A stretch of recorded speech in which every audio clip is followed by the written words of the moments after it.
Hey guys, congratulations on getting through your first week of distance learning. The vast majority of you guys did a great job this week. I have like 140 some odd students, and I think maybe like 110 to 120 of you guys did like some or most or all of the assignments that I assigned this week. There's a few of you guys that I haven't heard from yet that I got to track down, but luckily it's not that many of you. So I'm really happy. I'm really happy with the work that most of you guys are doing, and the contact that I've had with a lot of you guys in email and the few Zoom office hours we were able to have. So far so good for the most part. Some things obviously have been kind of rocky or confusing or like uncertain. As we get this started. And so I wanted to update you on some things that I'm thinking about and like clarify some things I'm getting a lot of emails about. And I could have just sent all this out in an email or an announcement, but I sort of get the sense that not everybody's reading all of those because I'll send stuff out in a mass email and then still get 10 emails back asking me about something that I just said in an email a few minutes ago. So I thought maybe I might get a better response or more people getting the information this way. I don't know. So the first thing I want to tell you is that I definitely am keeping track of the work that you guys are doing. I have a sense that maybe it doesn't feel like that on your end, but I certainly am going in and checking to make sure you're doing the ST math that I assign. I'm checking to make sure that you're filling out the Google form problem sets that I assign. I'm checking to make sure that you're doing the freckle that I assign, which by the way, I have a feeling that that might have been weird because I assigned a certain set of problems that were supposed to be about percents on freckle. But then when I went and looked at it, there was like a lot of people doing the adaptive math practice instead of the thing that I assigned. And there were so many people doing it that I have the sense that maybe it forced you guys to do it or something. Like, I don't know. This is one of those things where I can't see what you guys are doing on your end. So whatever it was that you wound up doing on freckle, if you went on freckle and you did some time on there, then I give you credit. You should know that when I assign things like ST Math or freckle or IXL or whatever, I can see how long you spent on it. I can see when the last time you were on it was. And so like if you're a specific student I have in third period who logged into freckle for literally 1 minute and did one question and got that question wrong, yeah, that's not going to be enough to get credit for that assignment, just so you know. So yeah, right now I'm keeping track of it just on paper. I got the names folded over, but you know, I'm just checking off who's doing things. This is first period's grid, and there's a lot of check marks on it. So first period's doing great. Not every period looks this nice. But what I think I'm going to do is starting Monday, I'm going to start entering these into your Elluminate, just like I would back when we were at school. And I'm going to assign points for things. And then because the quarter is going to be pass or fail, essentially all you have to do is make sure you're not getting a 1 for the quarter, for how only. There's not going to be any SVP. And so I'll start putting things in your how grade book. And yeah, as long as you're above a 1 for the quarter, then in my mind, you're not failing and you're going to pass the class. So, and a 1 is like 50%, right? So you basically just have to be doing half or more of the stuff, which is a low bar if you ask me. So that doesn't mean that you should only be aiming to do half the stuff and then just, oh, I'm good because I've got a 58% or whatever. You don't want to do that because first of all, you're cheating your own learning doing that. But secondly, every week I have to report to the school district like every single student's level of engagement with the stuff that I'm assigning. So like, are you coming to my Zoom office hours? Are you doing the things I assign? Are you emailing me? Whatever.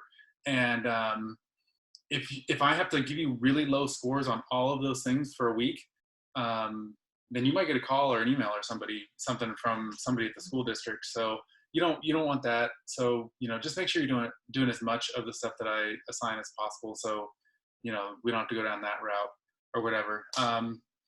Apparently we are going to start office hours back up next week, but we're not allowed to use Zoom anymore. We have to use, I'm actually, to be perfectly honest, I'm kind of confused. Is it Google Meet or Google Hangouts or whatever? I actually don't know. I'm frustrated personally because I spent a lot of time learning how to use Zoom, and now I have to go and learn how to use this other one, which I haven't done yet. And so because I haven't done that yet and I haven't had time to do it, we're not going to start our office hours back up until Wednesday to give me Monday and Tuesday to get used to using this new thing. And then on Wednesday, well, I'll have my first new office hours. That's gonna be for fourth period, because that's where we left off last time. We did a first period meeting on Monday. We did a third period meeting on Tuesday. So we're gonna have a fourth period meeting on Wednesday, and then a fifth period meeting on Thursday, and then a sixth period meeting on Friday. And then I have a feeling that after that, I won't need to break it up by period anymore. I think that most students are getting like the hang of what they're doing, and they don't really feel the need to come to ops hours all the time because they're kind of getting the idea. And so I don't think I need to worry about like, oh, 150 people are going to come to my Zoom ops hours if I open it, or I guess I should say Google whatever ops hours now.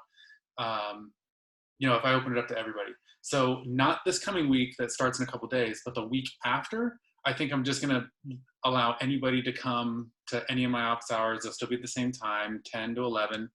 And you can ask me questions, you can get help, you can do your math during the ops hours. Like, so I'm just like sitting there with you in case a question pops up while you're doing it. But yeah, we'll get to that. For this coming week though, it's just going to be fourth period on Wednesday, fifth period on Thursday, and sixth period on Friday. So the main thing I'm getting a lot of emails about that I feel like I've addressed in emails and in announcements, but people aren't getting it, is the way the Google Forms grade you.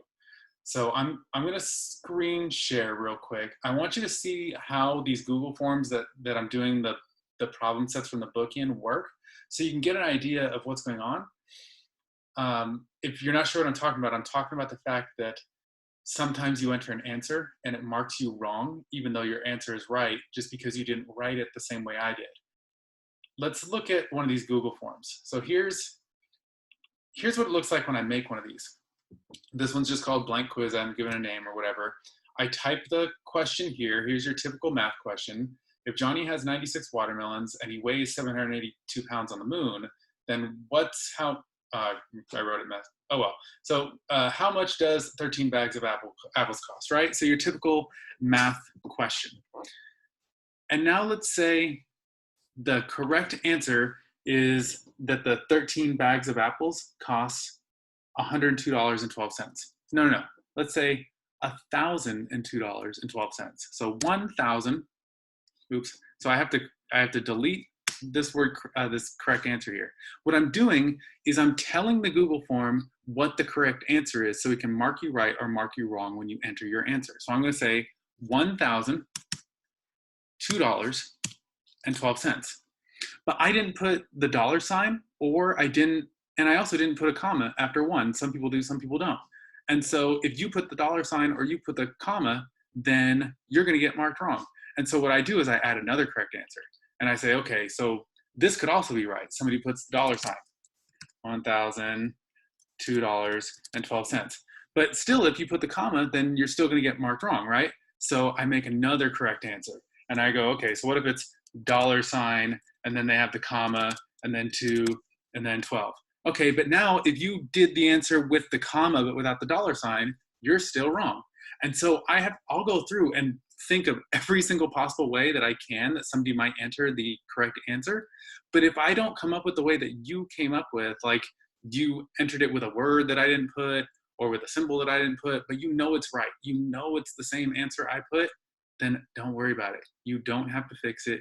You don't have to go back and change it. You don't have to email me saying, Mr. Thomas, they gave me 5 points when I should have got like full credit because I put all the answers differently than you did or whatever. I understand, and I will see it. If I look at your work, I will, look at, like, if I'm worried about it, if I'm like, why did so-and-so get such a low score? I'll click on your thing and I'll see, they just entered the answers differently than me, but they got them all right. Okay, so you don't need to leave a private comment or send me an email or anything. Like, I get it. I totally know that it's doing that to you. If it does that to you, just move on with your life and don't worry about it. You're not going to get like a lower score or something like that. All right, so let me stop screen sharing here. Yeah, and so what you can do to help yourself in that case is that I'm not going to put any words in the answers, because there's no way I could come up with the exact sentence that you might use to answer the question, like the 13 bags of apples cost 1,000. There's no way. So just enter all your answers as numbers, first of all. Yeah, I mean, that's the best thing I can say regarding that. All right, let me think if there was anything else I wanted to let you guys know about. Oh yeah. So a lot of people have been asking me, like, what's the official due dates for things, and I haven't really given people like a super clear answer on that up until now because honestly, I didn't really know what the answer was going to be.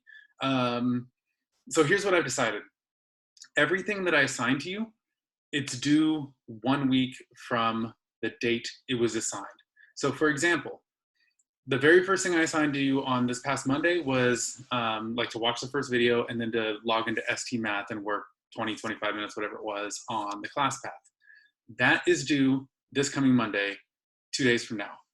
And so this Monday, I will go into my ST Math teacher account and I will look at everyone who's put in minutes in ST Math between when I assigned it last Monday and when I assigned it that day, that in that 1 week.